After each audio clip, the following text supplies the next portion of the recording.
त्यानंतर आपल्यामध्ये उपस्थित असलेले रायखेड्याचे भंतीजी महानंद यांना नम्र सूचना करतो की आपण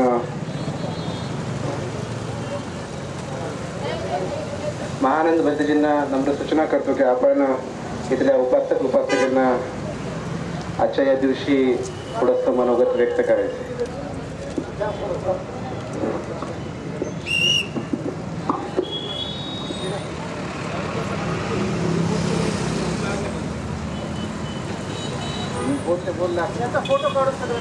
हॅलो, आज जिंतूर शहरामध्ये महाबोधी महाविहार एक दिवसीय धरणे आंदोलनासाठी आपण या ठिकाणी जमला आहात। जवळपास जिंतूर तालुक्यामध्ये बौद्धांची संख्या 28,000 आहे। 28,000 आहे बौद्धांची संख्या। आणि ह्या ठिकाणी 28 लोकही 50 लोकही नाहीत याची एक पूर्णपणे खंत आहे। आम्ही लढा देतो महाबोधी महाविहारासाठी। 50 लोकांनी काहीच होत नाही। महाबोधी महाविहार जर तुमच्या ताब्यात घ्यायचा असेल 28,000 पैकी 28,000 त्या जिंतूर शहरामधून बौद्धगया या ठिकाणी आपण जायला पाहिजे। बघा, 1956 नंतर बाबासाहेबांनी तुम्हाला धम्मदीक्षा दिली आणि हा लढा आताचा नाही, 1956च्या अगोदर पासून हा लढा चालू आहे। पण बौद्ध भिक्षूंनी उपासक आणि उपासिका यांच्यावर हा लढा सुटवला होता, तरी पण त्यांनी हा लढा संपुष्टात आणला नाही। आता तो लढा भिक्खूंच्या हातात आलेला आहे। तरी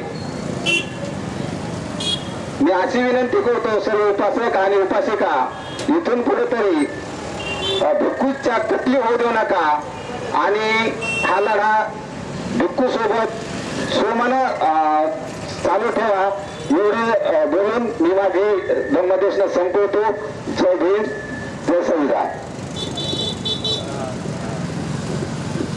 सर्वांनी साधू करते म्हणा, साधू साधू साधू। देव आणि मनुष्याचे साक्षात विश्ववंदनीय तथागत सम्यक संबुद्ध तथागताचा पवित्र असा सद्धम्म आणि त्या सद्धम्माच्या मार्गावर आरूढ असलेला भगवंताचा सदा पूजनीय भिक्खू संघ, आर्य श्रावक संघ या पवित्र अशा 3 रत्नांना प्रथमतः त्रिवार पंचांग प्रणाम। रयतेचे राजे छत्रपती शिवाजी महाराज, महात्मा ज्योतिबा फुले, भारतीय राज्यघटनेचे प्रमुख शिल्पकार, ज्या संविधानामुळे आपण लोकशाहीरित्या आपण आंदोलन करत आहोत, लोकशाहीरित्या जे काही आपले हक्क हिसकावून घेतलेले आहेत, ज्या मनुवादी लोकांनी ते आपण बाबासाहेबांच्या संविधानातून लोकशाही मार्गाने ते आपण मिळवण्याचा प्रयत्न करत असतो। असे जे लोकशाही मार्गाने चालवण्यासाठी सांगणारे भारतीय राज्यघटनेचे प्रमुख शिल्पकार बोधिसत्व परमपूज्य डॉक्टर बाबासाहेब आंबेडकर, ज्या गुरुमुळे अतिशय सुंदर असं जीवन जगत आहे, ज्या गुरुमुळे संपूर्णरित्या ब्रह्मचर्याचं पालन करत आहे, ज्या गुरुमुळे भगवंताचं काशाय वस्त्र माझ्या अंगावर आला, तो माझे गुरु जे की माझ्या पिता समान आहेत, पूजनीय भगवंत डॉक्टर उपगुप्तजी महास्तवीर यांना सुद्धा माझा पंचांग प्रणाम। बांधवांनो, जवळपास 20-22 दिवसापासून बुद्धगया या ठिकाणी महाबोधी विहाराच्या संदर्भामध्ये धरणे आंदोलन चालू आहे। बरेचसे भिक्षू हे त्या ठिकाणी शांततेने आंदोलन करत आहेत, परंतु तिथल्या मनोवादी सरकाराला, तिथल्या मनोवादी लोकांना की भगवंताची शांती देखवत नाहीये। तुम्हाला सांगितलं पाहिजे की ज्या वेळेस पूजनीय भिक्खू संघ हा बुद्धगयाच्या विहाराच्या समोर आंदोलन करत होते, जे की कसल्याही प्रकारचा हिंसात्मक कसल्याही प्रकारचा गोंधळ नसून अतिशय शांततापूर्वक जे की बुद्धांचे विचार बुद्धांची विचारधारा आपल्या डोक्यामध्ये घेऊन बुद्ध विचाराच्या मार्गाप्रमाणे चालणारा हा भिक्खू संघ महाबोधी बुद्ध विहाराच्या समोर अतिशय शांततेने आंदोलन करत होते.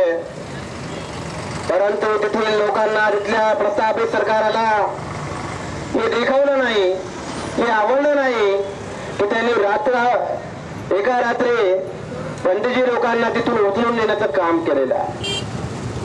तिथल्या सरकाराला बिहार सरकारला माझं सांगणं आहे की बांधवांनो की तुम्ही आम्हाला फक्त बुद्धांची शांती पाहिलेली आहे, फक्त बुद्ध शांत पाहिलेले आहेत, परंतु आमच्यामध्ये सुद्धा त्या 500 शूरवीरांचं रक्त आहे.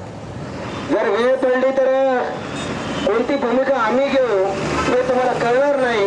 म्हणून जोपर्यंत शांततेनं आंदोलन चालू आहे, हे शांततेनं आंदोलन चाललेलं, त्याच्यामध्ये कसल्याही प्रकारचा डिसमोड करण्याचा प्रयत्न करू नका, त्याच्यामध्ये कसल्याही प्रकारचं बाध्य आणण्याचा प्रयत्न करू नका. अन्यथा एक दिवस असा येईल की संपूर्ण बौद्ध समाजातील लोक हे जर रस्त्यावर आले तर तुमचं काही खरं राहणार नाही. बांधवांनो, आम्हाला सर्वांनी आम्ही जसं भगवंताचं काषाय वस्त्र परिधान केलं, हे काषाय वस्त्र परिधान केल्याच्या नंतर भगवंतांनी आम्हाला शांततेच्या मार्गाने चालण्यासाठी सांगितलेलं. परंतु आम्ही बुद्धांचे अनुयायी आहोत, परंतु छत्रपती शिवाजी महाराजांना पण मानणारे आम्ही वर्ग आहोत, हे लक्षात घेतलं पाहिजे. तुम्ही स्वतःला एक शासनकर्ते समाज हा समजत आहात, तुम्हाला एवढा सुद्धा न्याय देता येत नाहीये की जे बौद्धांचं आहे हे बौद्धांना दिलं पाहिजे. जसं की आपण पाहता मुस्लिम समाजाच्या मस्जिदी आहेत, जसं की तुम्ही पाहता ख्रिश्चन समाजाचं चर्च आहे, जसं की तुम्ही पाहता हिंदू संस्कृतीतील जी काही लोक आहेत त्यांची धार्मिक जे स्थळे आहेत, ही धार्मिक स्थळं संपूर्णरित्या तिथल्या धर्मगुरूच्या हातामध्ये आहे. तुम्ही पाहिलं का, एखादं मुस्लिम समाजाचं मस्जिद आहे, या मस्जिदीमध्ये बौद्ध समाजाचा कोणी व्यक्ती आहे का? या एखादं चर्च आहे, या चर्चच्या ह्याच्यामध्ये बौद्ध समाजाचं कोणी आहे का? नाहीये. परंतु तुम्हाला आमच्या या महाबोधी बुद्ध विहारामध्ये बौद्ध भिक्षू सोडून तुम्हाला इतर ब्राह्मणांची काय गरज आहे हा प्रश्न असेल. हा प्रश्न आपल्या डोक्यामध्ये चढला पाहिजे. जे की खरा इतिहास आहे, हा खरा इतिहास तिथल्या ब्राह्मणांनी तिथल्या फट्याकोट्यांनी आपली रोजगार हमी योजना चालण्यासाठी हे काम त्या ठिकाणी केलेलं आहे. मला असं म्हणायचंय, आमच्या लोकांना राग येतो, फार राग येत, मात्र राग ज्या ठिकाणी आला पाहिजे त्या ठिकाणी येत नाही. ताव बी येते, मात्र ताव बी कुठं आला पाहिजे, ते ताव कुठं आलं पाहिजे ते सुद्धा आपल्याला कळत नाही. पहा, बिना कामाचा राग, बिना कामाचा ताव हे काही कामाचा नसतं. बिना कामाचं बोलणं, बिना कामाचं जास्तीचं कुठं असलं खायला ते बक खरं हे बी काही कामाचं नसतं. कामाचं काय आहे हे आज इथल्या तरुणांना, इथल्या प्रस्थापित आपले जे बौद्ध समाजाचे जो वर्ग आहे यांना कळायला पाहिजे. ते का कळत नसेल? तुमच्या डोळ्यावरती तुम्ही का पट्टी बांधून बसलेला आहात का? आज अगोदरच्या काळामध्ये, पुष्पमित्राच्या काळामध्ये भिक्षूंच्या कत्तली होत होत्या. तो पुष्पमित्राचा काळ जेव्हा भिक्षूंच्या कत्तली होतील तेव्हा तुम्ही उठून उभं राहणार आहात का? जेव्हा तुम्ही एखाद्या भंतेची, एखाद्या आपल्या तरुणांची एखाद्याची हिंसा होईल तेव्हा तुम्ही उठणार आहात का? ज्या वेळेस तुमच्या घरामध्ये येऊन तुमच्या लेकरांना बाहेर काढतील तेव्हा तुम्ही एकत्र येणार आहात का? नाहीये. बांधवांनो, एक एक दिवस हा येणारा एक एक दिवस हा एक एक दिवस वैर्याचा दिवस आहे. आपण शांत राहून बसणार चालणार नाही. आपण त्याच्यावरती लवकरात लवकर कसल्या ना कसल्या प्रकारचे ऍक्शन घेणं फार गरजेचं आहे. गेल्या काही दिवसापूर्वी मी इथल्या नायब तहसीलदाराला भेटलो होतो, जे की आम्ही काही उपासक वर्ग काही उपासिका वर्ग हे निवेदन देत्या वेळेस होते. कुठलं निवेदन देत असताना मी त्या नायब तहसीलदाराला बोलून दाखवलं की म्हटलं, साहेब तुम्ही खरोखर आम्हाला लय शांत समजायला म्हटलं,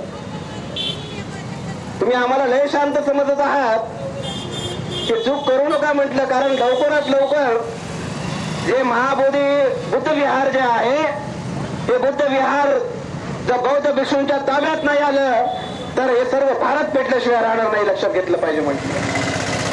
मात्र आपली एकता आपण एकत्रितरित्या लवकर येत नाहीत. आपण लवकर जवळ येण्याचा प्रयत्न करत नाहीत. जेव्हा आपलं जळायला लागतं तेव्हा आपल्याला कळायला लागतं. जेव्हा जळत आहे ना तेव्हाच कळतं. चटका जेव्हा बसतंय तेव्हाच कळतंय. मग आता आपल्याला चटके बसायची वाट पाहायची आहे की लवकर सावधान व्हायचंय हे आपल्याला कळणं फार गरजेचं आहे. बांधवांना तुम्हाला हेही सांगितलं पाहिजे की या ठिकाणी बौद्ध भिक्षूंचं जे बुद्ध विहार जे आहे, जे महाबोधी बुद्ध विहार आहे, ते या जम्बूद्वीपातील सर्वांचं श्रद्धास्थान आहे. सर्वांचं